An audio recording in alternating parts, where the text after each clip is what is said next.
It was Thursday, April 3rd, 2008. I was home in West Jordan, Utah, folding laundry in my bedroom when my cell phone rang. "Carolyn, it's Kathy. Something is going on at the ranch. Law enforcement is at the gate, and the country road has been shut down." Kathy Mankin and her husband Randy published the El Dorado Success, the local newspaper in El Dorado, Texas, the town nearest to the Yearning for Zion Ranch, a $20 million compound spread across 1,700 acres in West Texas.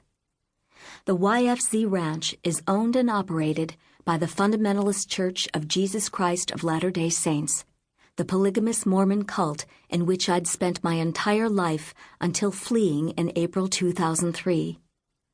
My ex-husband Meg Jessop had been running the ranch since becoming one of the highest-ranking men in the FLDS in 2006.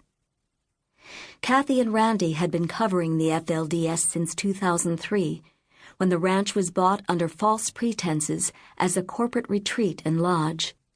On March 24, 2004, with the headline, "Corporate Retreat or Prophet's Refuge," the Mankins broke the news to the residents of El Dorado, a town of roughly 2,000 residents, 13 churches, 3 restaurants, and an aging motel, that their new neighbors were members of an extreme polygamous sect.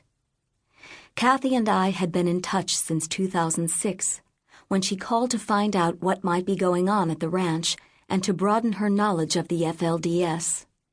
This time, though, her voice sounded urgent. Randy asked one of the law enforcement officers where they were all coming from, and he said they were coming in from everywhere, she told me. She said it was hard to get information because law enforcement was keeping the media out of the area. She was worried about an ugly showdown if the FLDS did not cooperate. My phone rang non-stop for the rest of the night. It soon became clear that Merrill was in a major confrontation with the law. Since the national media had no idea what was going on yet, we couldn't turn on the TV for information. All I knew were the bits and pieces that my callers told me. Of course, I knew just how dangerous this situation could become. It was no secret within the FLDS that members would be proud to die for the prophet. In fact, Warren Jeffs, the now imprisoned leader of the FLDS, once asked at the regular monthly meeting for FLDS men how many would be willing to die for him.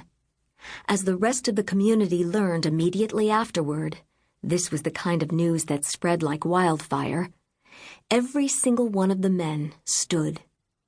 Then again, no one would have dared not to.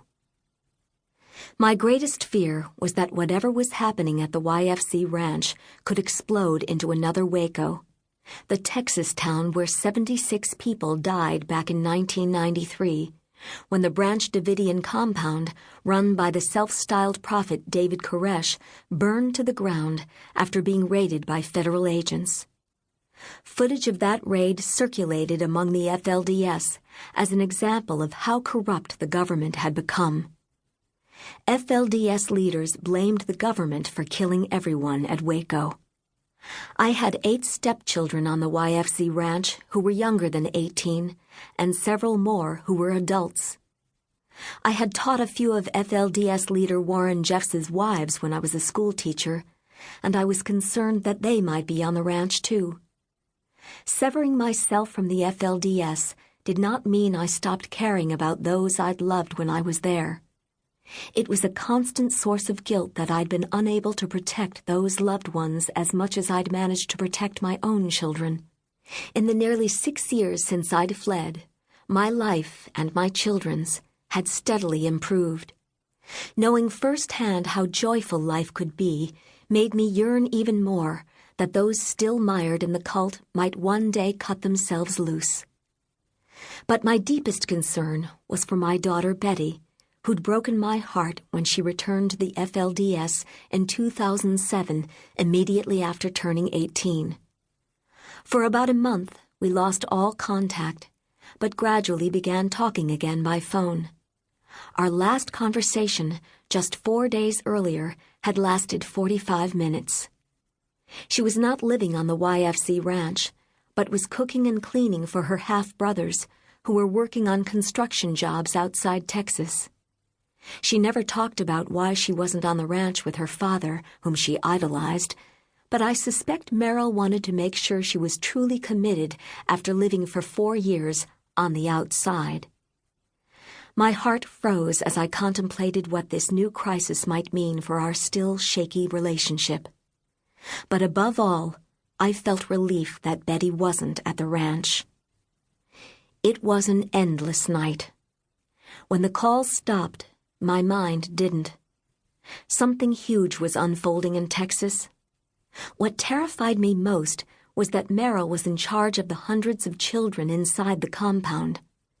Meryl saw himself as invincible and had never been reasonable or accountable to anyone. He was a bully and a coward. And that, of course, made him even more dangerous. He was careful to protect his own safety, but if he felt desperate and trapped, he was capable of doing something stupid.